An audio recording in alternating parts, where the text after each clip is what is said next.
Acomódate en la litera, que vamos a escuchar las letras que nos harán volar por el mundo de la imaginación.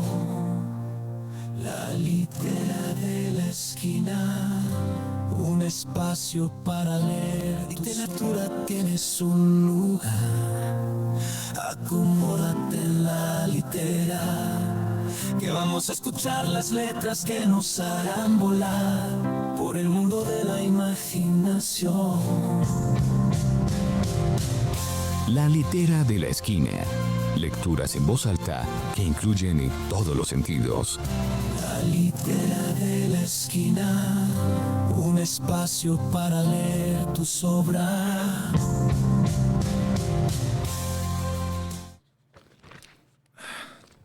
A ver, ¿qué por aquí para leer?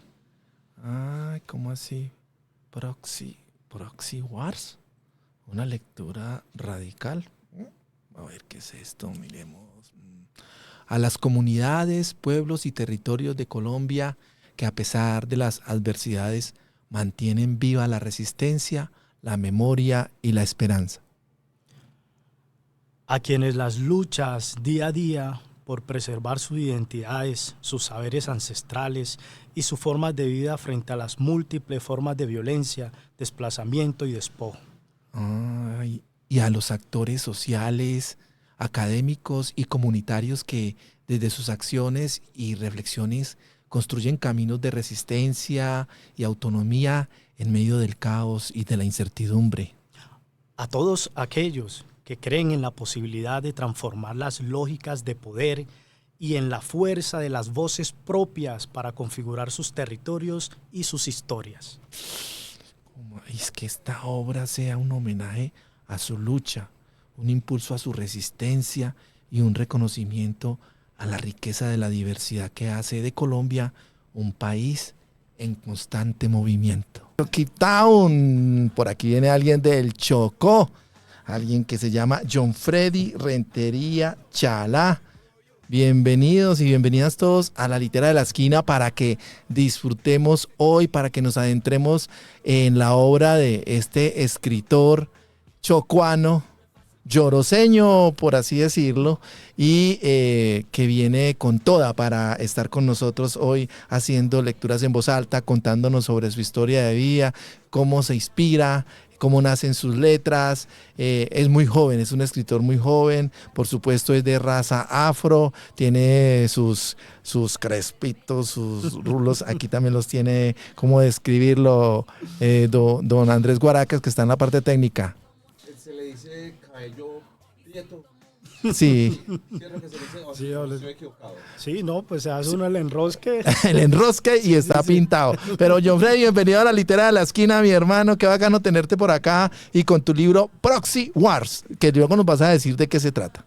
Hombre, mi estimado, muchísimas gracias por la oportunidad, hombre. Está prácticamente geográficamente situado como una de las zonas donde más llueve en el mundo. O sea, su índice de precipitación es muy, muy alta. Entonces, pero a la vez es una bendición significativa haber como crecido desde esa realidad, desde esa selva mojada constantemente por la lluvia. Entonces, es algo muy significativo y muy gratificante. Bueno, metiéndonos ahí a la historia de tu tierra, creo que hubo una temporada donde, pues por crisis económica y todo, una marca de gaseosa, que no la voy a nombrar acá, pero si usted la quiere nombrar ya, llevó allá sus botellas y las puso vacías y dejó que se llenaran con el agua de lluvia y luego las empacaron y hicieron una venta a nivel del mundo para recoger unos fondos.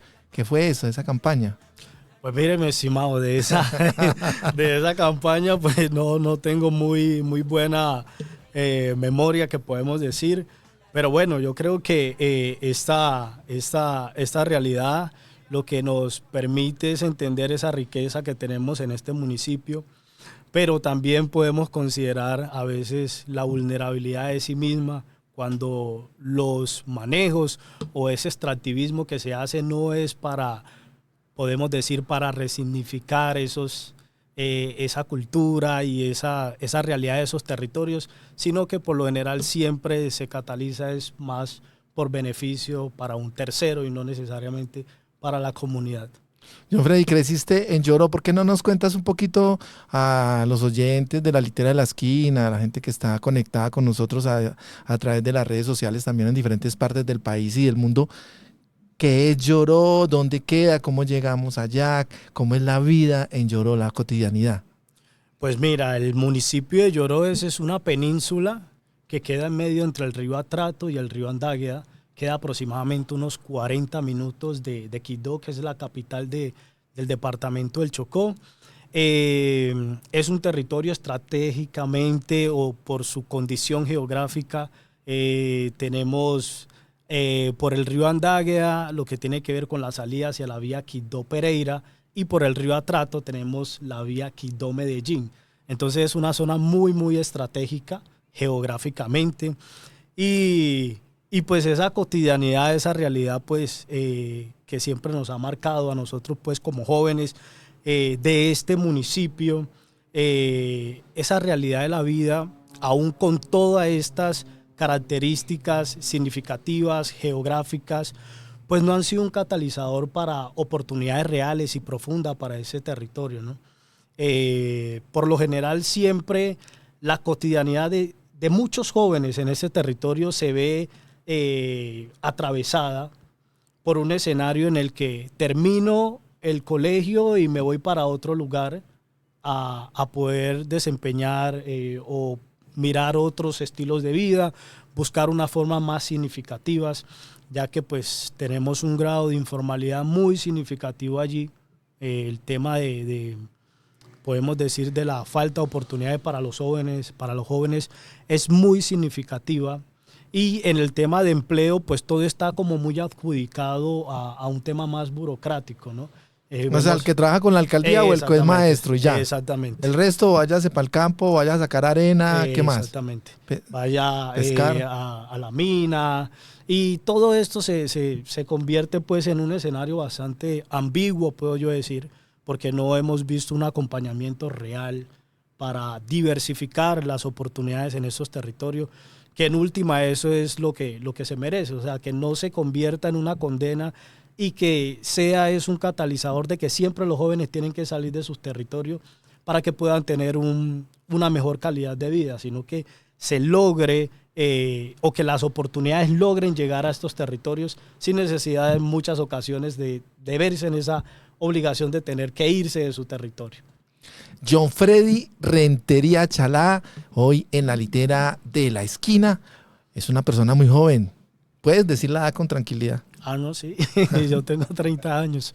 30 años. Sí. Y ya, este es tu segundo libro, creo. Sí, este es mi segundo libro, Proxy Wars. Mi primer libro tiene por nombre Eternización Consciente, la red invisible de la humanidad.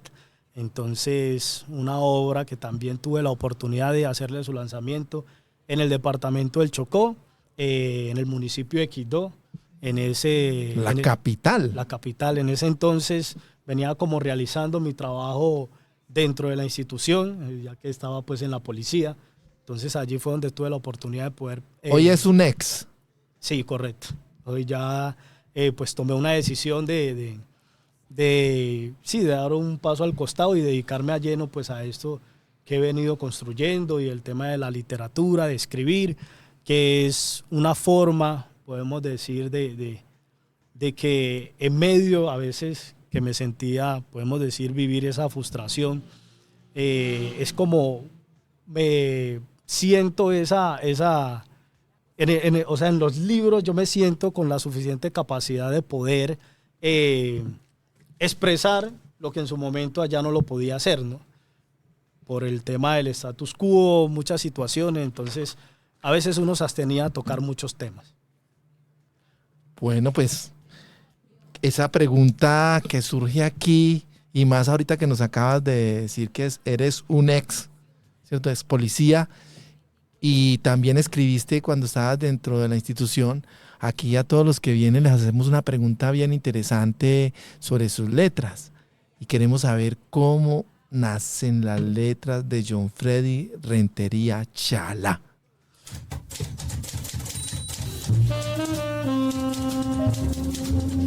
¿Cómo nacen las letras? Todo cuanto escribo nace siempre de la profunda tristeza. Cada vez que la gente tiene la oportunidad de escuchar a un escritor, hay la posibilidad de que lean más.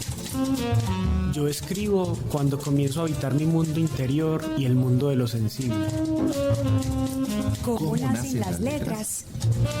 Tienes un lugar. ¿Cómo nacen las letras? Rentería. Pues mi estimado, mira, mis letras nacen primeramente de esa experiencia de vida, ¿no? Desde muy niño, pues vivir prácticamente esas realidades permite lograr tener un grado de experiencia, o sea, ser atravesado por la propia realidad y poderla expresar primeramente.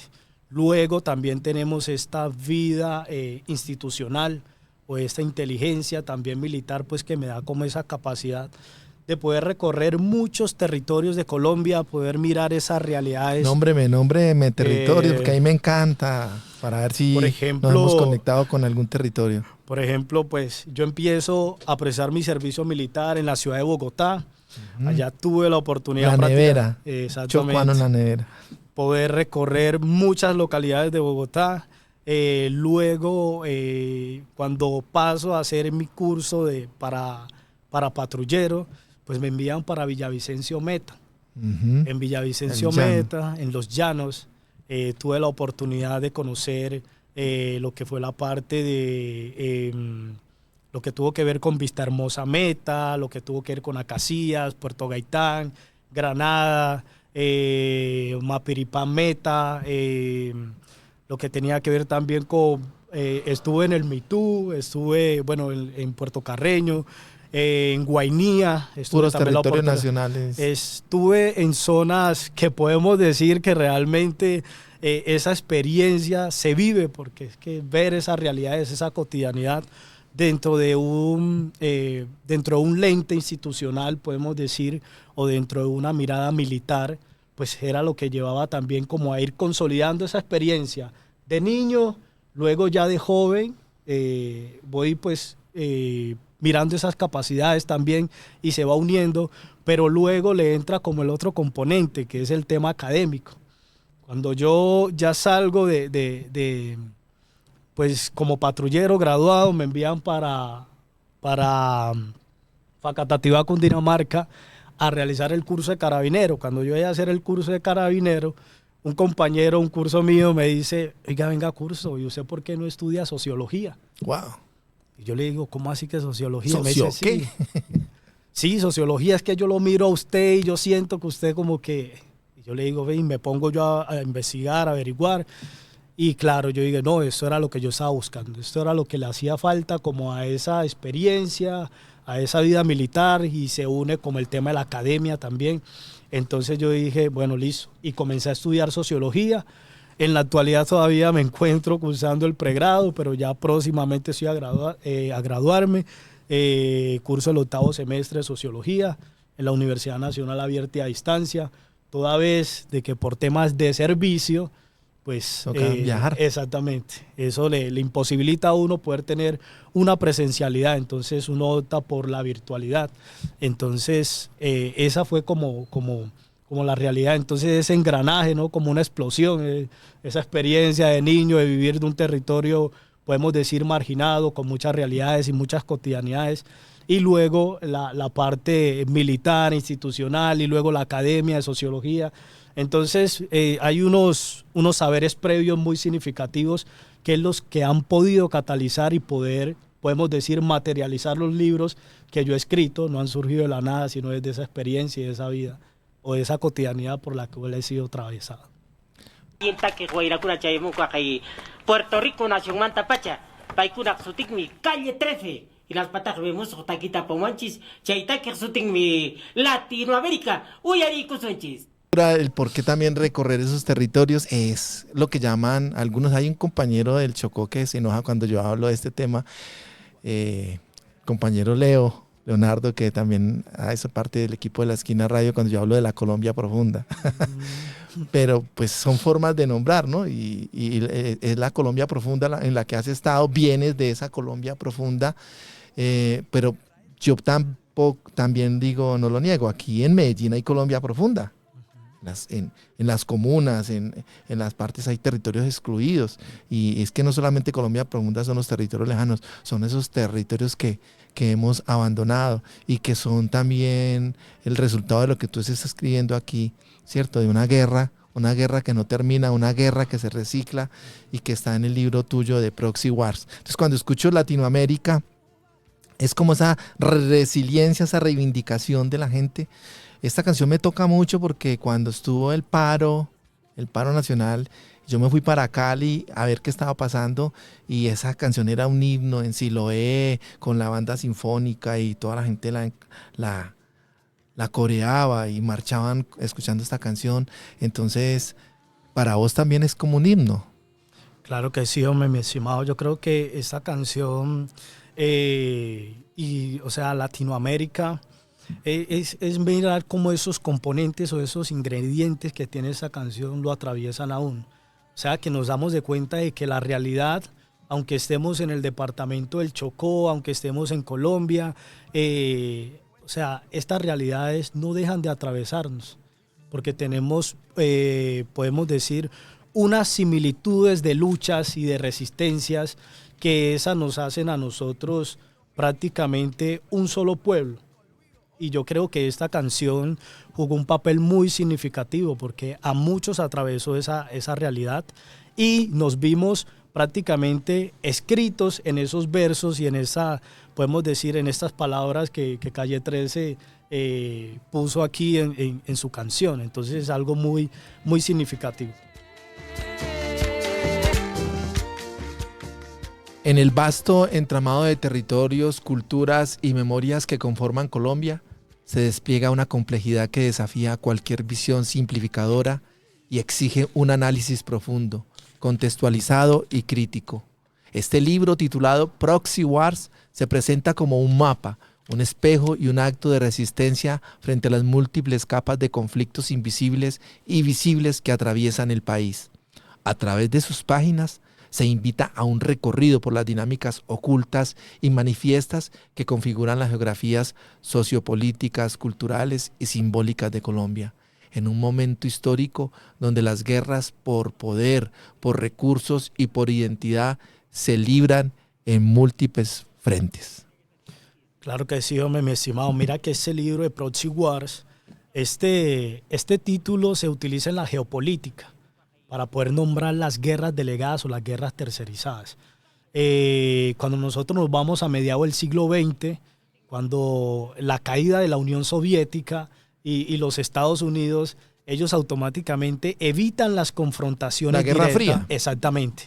Evitan las confrontaciones directas, pero siguen influyendo de manera significativas en territorios estratégicos, en territorios que posiblemente energéticamente tienen una riqueza. O sea, entonces ellos dijeron, ven, vamos a dejar esta guerra tan directa que estamos teniendo, pero la vamos a delegar. ¿Y cómo la delegaron ellos? Lo que ellos hicieron fue aprovechar prácticamente, o sea, la guerra en estos territorios encontró carne para adherirse. La falta de oportunidades, el tema de la desigualdad, el tema del abandono, pues se convirtió podemos decir, en un abono para la expansión del conflicto. Entonces lo que ellos hicieron fue delegar esta guerra, pero en esa delegación de la guerra no solamente lo hicieron desde la parte militar, desde ejércitos, armas, no, sino que ellos subcontrataron las memorias, y ellos lo que hicieron fue subcontratar también el odio. Porque en última resultaron las comunidades odiándose entre ellas mismas, matándose entre ellos mismos, pero era una guerra que estaba siendo prácticamente financiada por actores externos. Pudimos ver la realidad de lo que tiene que ver con Angola, lo que tiene que ver con Sudán, y todos esos territorios que de una u otra forma tenían unas luchas bipartidistas en sus orígenes, pero sufrieron una transfiguración, porque ya empezaron a ser prácticamente alienados por potencias externas. entonces ya comenzaron muchos actores a interferir en la guerra. Entonces comenzaron a financiarlo con armas, comenzaron a financiarlo con muchas cosas. Entonces ya esas luchas, podemos decir, bipartidistas que ellos tenían en favor del pueblo en su momento, lo que hicieron fue tomar otros caminos. Ya empezaron ellos a manipular lo que tiene que ver con el tema del narcotráfico, lo que tenía que ver con el tema del oro, lo que tenía que ver con el tema del diamante, todas estas situaciones, ¿no? Pero en última, los que se seguían quitando la vida eran los jóvenes contra jóvenes de esos territorios. Ellos seguían cuidando su demografía, pero sacrificaban la demografía de otros territorios. De allí viene como este concepto de los proxy wars, y lo que yo hice fue extrapolar este concepto a la realidad colombiana, que no es una realidad que esté lejos de esos conflictos. Pero para aumentarle un poquitico a este conflicto que nos traes, pero que también es muy de acá, es que África definitivamente ha sido muy vulnerado por todas las potencias mundiales. Imagínate, pues yo no lo sabía, pero cómo se repartieron la torta, porque fue como partir una torta, Estados Unidos, Inglaterra, Francia, España, otros países europeos, y cogieron con una regla. O sea, cogieron sobre el mapa y con una regla y trazaron como hacer un cuadriculado y decían, este pedazo es suyo, este pedazo de la torta es tuyo, este es de Francia, este es de España.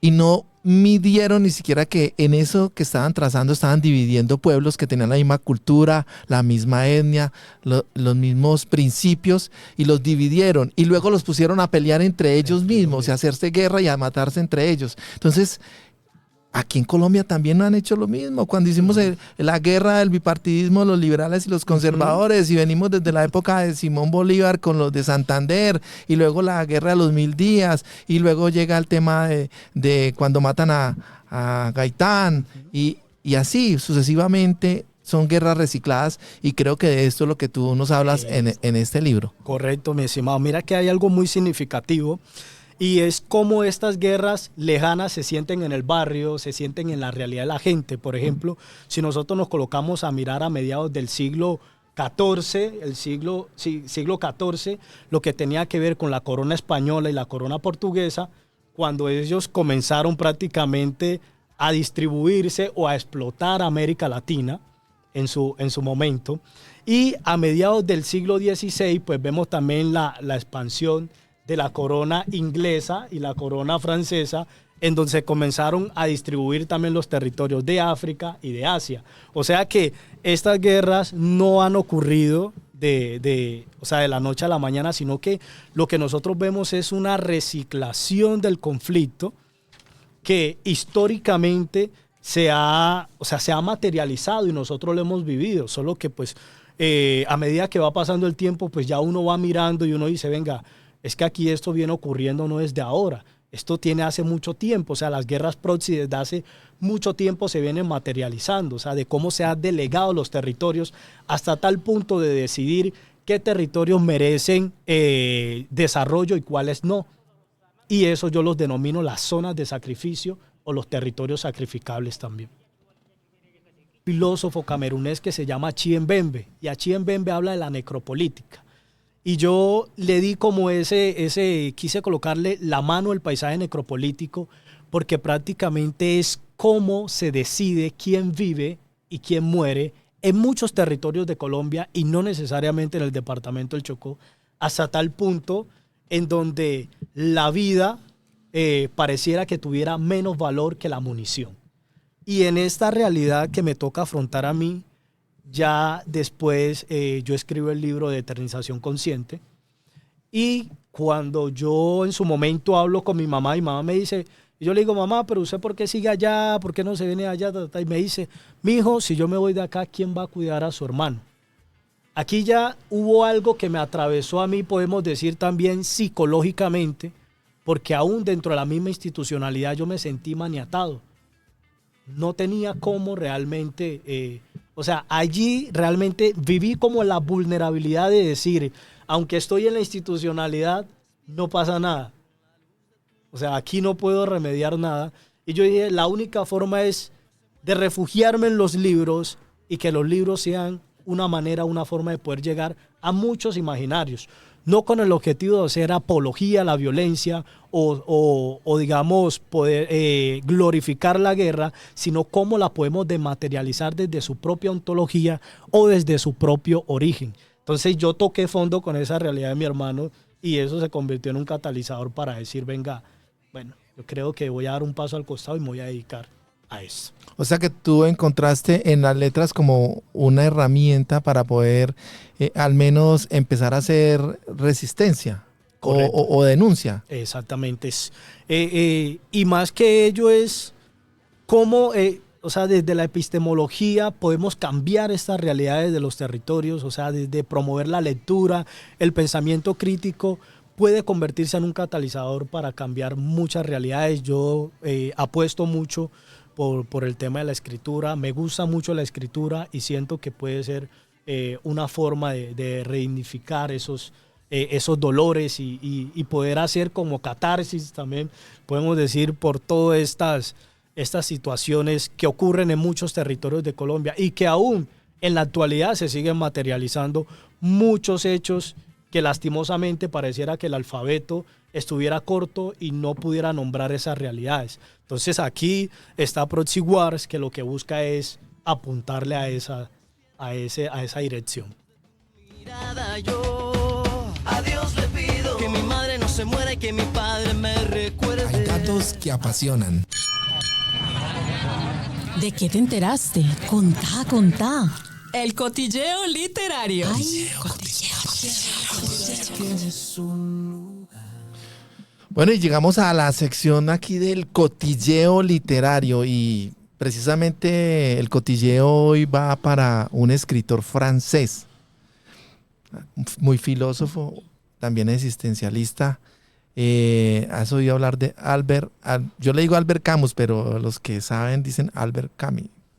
Pues mi estimado, bueno, ese escritor no había tenido como la oportunidad, pero yo considero que en este espacio podemos reflexionar también de algunos aportes que también pueda tener este referente para poder contribuir a esta realidad y que nos sume también a poder lograr seguir promoviendo desde la literatura y desde la epistemología y desde esta crítica para que muchos territorios puedan tener las suficientes herramientas para de una u otra forma poder hacerle frente y hacer resistencia a todos estos escenarios.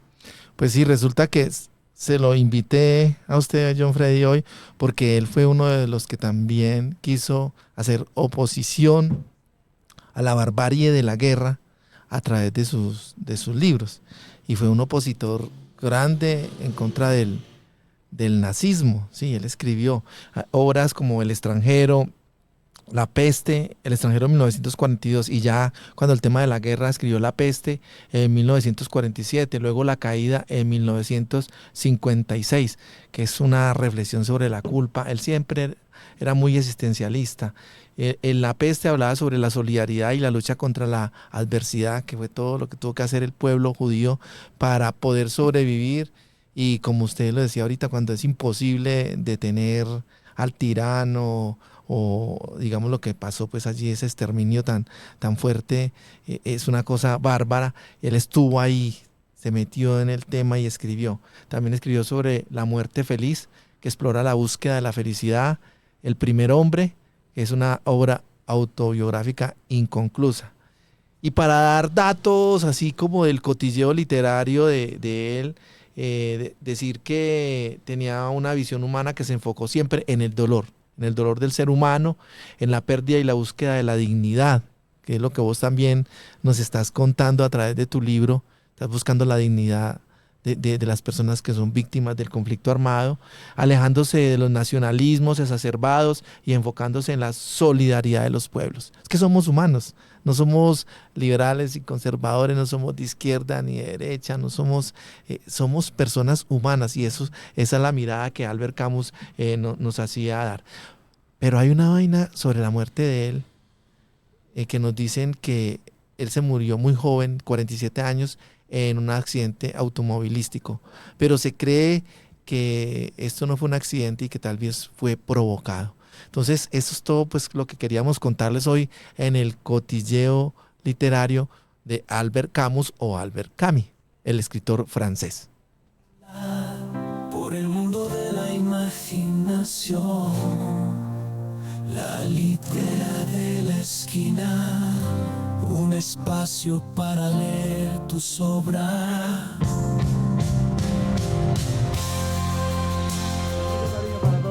Y gracias por darme ese aprendizaje, por darme este bofetón. Yo soy muy crítico de Bad Bunny y yo lo único que le aplaudo es la última producción que hizo. Debí tomar más fotos y algunas canciones de ahí que son muy buenas, pero no lo conocía. Cuéntanos un poco del Apagón. No, pues mira que como tú lo dices, o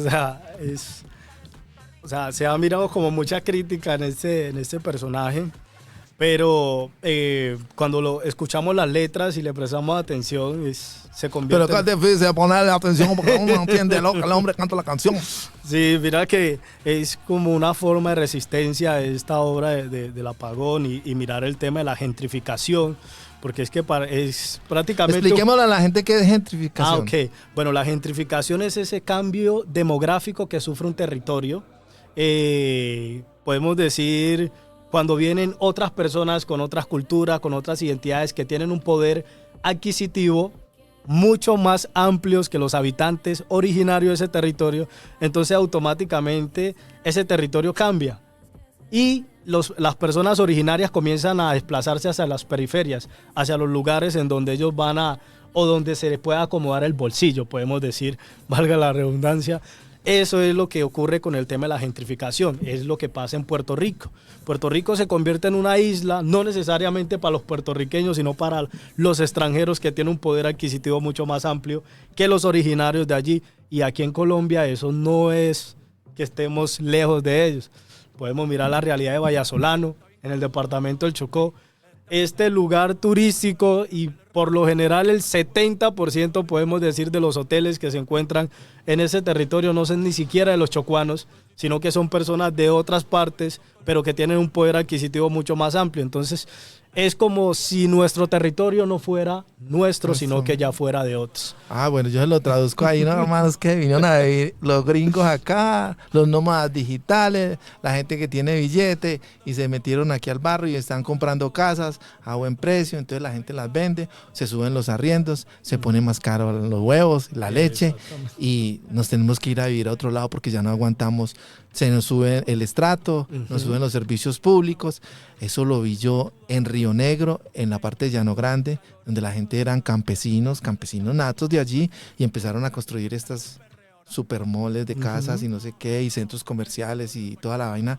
Y cuando ya Llano Grande se volvió carísimo, ¿qué le tocaba hacer a la gente? Vender, salir expulsada del territorio, y esto sigue pasando en Colombia. Yo me imagino que en Palomino, allí en La Guajira, empieza a pasar porque Palomino está cambiando mucho y hay muchos territorios de Colombia que han sufrido este tema. Y mire que ese tema de la gentrificación también es hace parte de los proxy wars, porque es que... ¿En dónde? A ver, regálanos un pedacito ahí. Mira, aquí hay un tema que yo hablo acerca de la topología del vaciamiento identitario. Ay, pero es que barájamela más despacio, John Freddy. ¿Qué es lo que ocurre? O sea, con esta topología del vaciamiento identitario, ¿qué es lo que ocurre?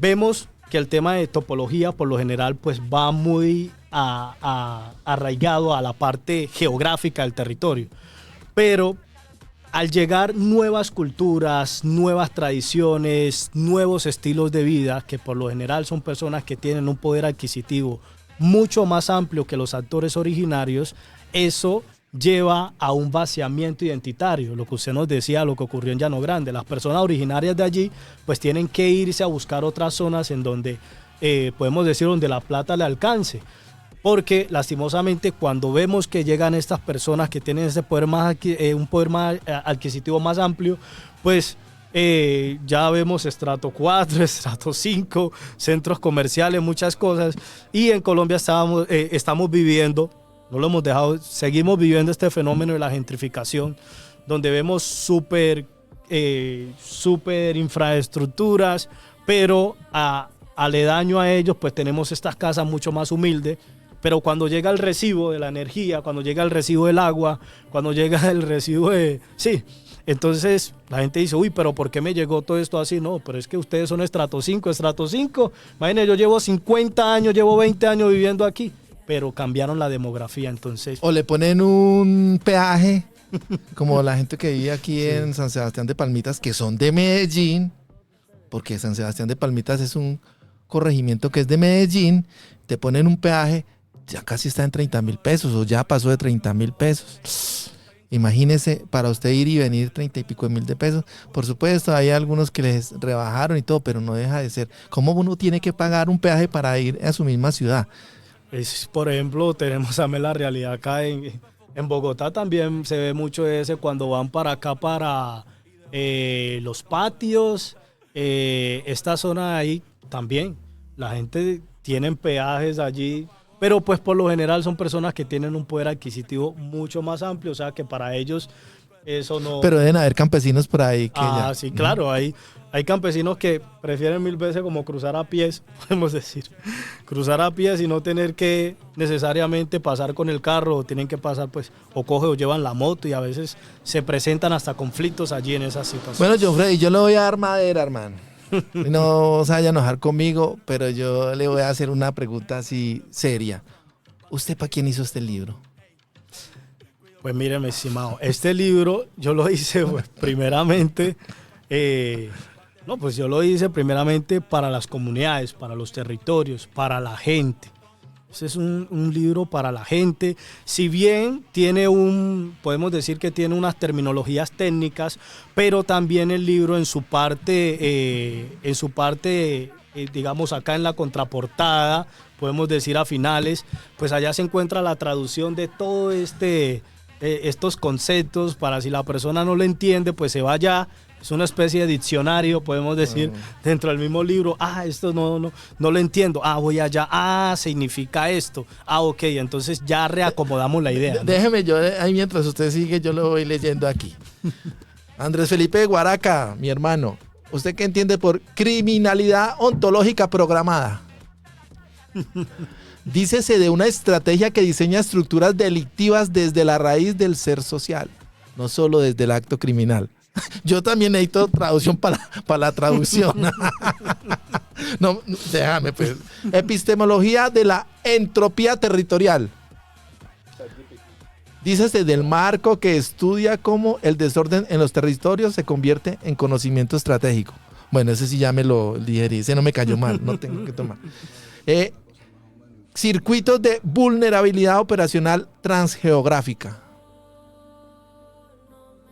Redes que conectan puntos débiles en distintos territorios para controlar flujos y actores. Algo así como lo que inventó una vez un amigo mío, que fueron las Convivir. Correcto, sí. Ay, madre. Esta palabra, los profesores que estaban ahorita conmigo me dijeron que le preguntara esta. Okay. Geocenosis disolutiva. Ok. Mira, la geocenosis disolutiva es prácticamente... Yo pensé que eso era un remedio. No. Mira, la geocenosis disolutiva, pues como podemos ver, geo, que viene de tierra, cenosis, o que viene de quionos o comunidad, y disolutiva, pues que habla prácticamente de esa disolvencia del territorio, que apunta mucho a cómo un territorio puede desmaterializarse sin accionar una sola arma de fuego, solamente hiriendo la naturaleza. Esta realidad la pude vivir yo en el Amazonas cuando tuve la oportunidad el año pasado, de ir a... Exactamente. Entonces, ¿qué es lo que ocurre? En territorios en donde no existe agua potable o no existe un saneamiento de agua realmente que cumpla las condiciones óptimas para que las personas puedan digerir este líquido tan preciado, pues entonces, ¿qué es lo que ocurre? Venga, yo necesito que esta comunidad se desplace.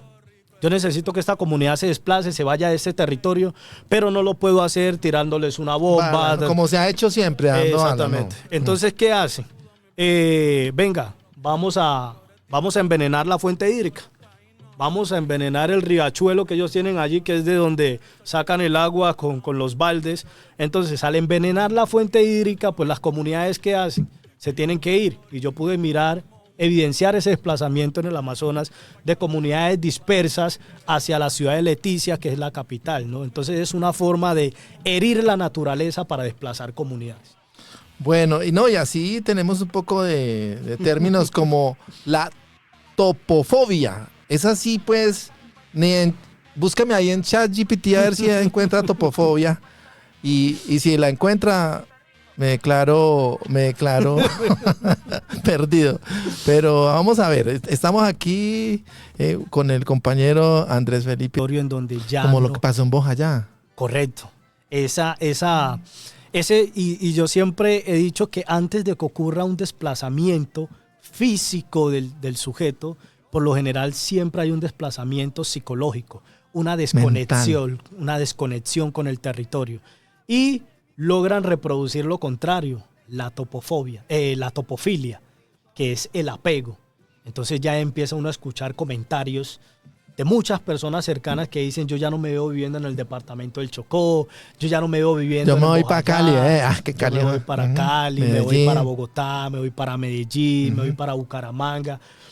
Cosas así, porque ellos sienten de que esos territorios de incertidumbre, de miedo, de esa desesperanza, ellos dicen: ya no hay nada más que hacer y nos vamos. Entonces lo que busca este concepto de la topofobia, primeramente, dándonos este alfabeto, pero es que no despreciemos nuestros territorios, que construyamos desde allí. Ahora se utiliza mucho este concepto de las pedagogías de paz. Este libro no queda allí, este libro es un catalizador para promover pedagogías de paz, pero una paz realmente arraigada a la realidad de los territorios, desde el fango, desde la raíz. Nos queda mucha tela por cortar, muchas guerras de qué hablar. Yo lo invito a usted para que vaya e investigue los hijos del Plan Colombia. Los hijos del Plan Colombia fue los soldados norteamericanos que llegaron al Valle del Cauca y se fueron por Buenaventura y se metieron por allí, por todo el Pacífico. Dejaron en embarazo a cantidad de mujeres que quedaron con hijos de gringos que se fueron, no dejaron ni el apellido, no dejaron ni para una bolsa de leche, pero allí quedaron estos hijos del Plan Colombia, y esto también es una proxy wars, son lo que dejan las guerras. Entonces, que vamos a ver, si quieres lo escribimos entre los dos ese libro, y entonces yo voy a hacer el segundo libro, Proxy War, pero con traducción para dummies, para aprendices. Pero este libro como investigación para la gente que esté escribiendo, analizando y todo, yo por lo menos lo voy a tener como de consulta para poder tener ahí argumentos muy teóricos, muy interesantes y chévere para también hacer conversatorios, para poner a la gente a hablar, porque tiene mucha profundidad. John Freddy, muchas gracias por estar con nosotros hoy en la Litera de la Esquina. Esta semana se celebró el Día del Hombre.